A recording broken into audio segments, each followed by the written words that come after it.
Server po ni guys. Okay, so sa file redirection na sa file redirection at open na to ang file explorer at ito sa this PC at ito sa D, local is D, then create ta og folder, name na to og redirection, redirection. And then sa sulod sa redirection mag-create po tag another folder,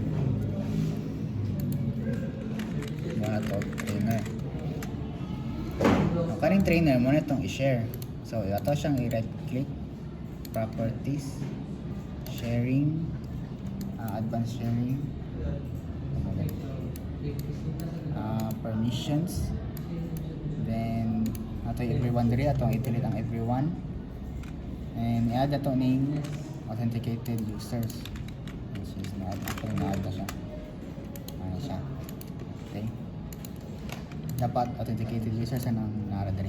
And then allow na to ang full control. Okay, naka-allow siya.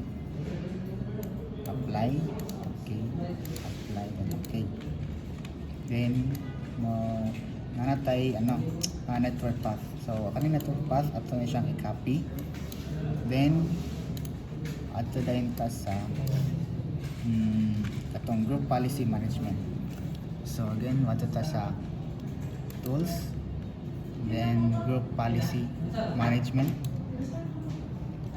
tapos ato na expanding forest domain, then SCS, then ato ta diri sa admin department mag-create ta og GPO, which is i-right-click na to, then create GPO. Atong ipangalan is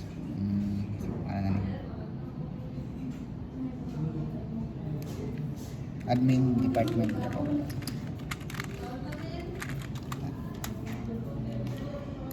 So sa admin department ato sa expand na to ni siya. Okay, click na to ni siya, and then delegation, authenticate. As you can see na authenticated users ato siyang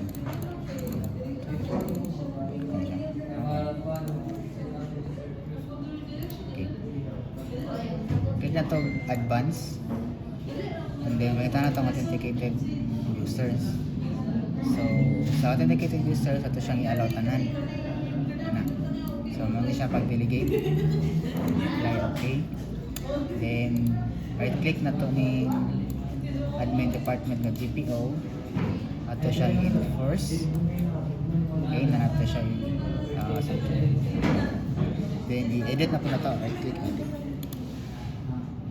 Is ito sa user configurations, policies, Windows settings, and then folder redirection.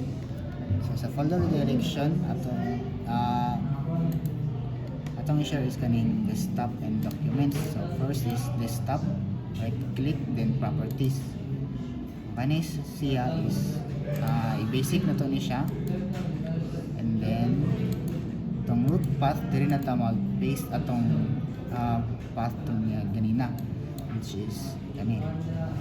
After settings, i-unclick ni siya, ay uncheck, and then apply. Same po ni siya diri sa documents.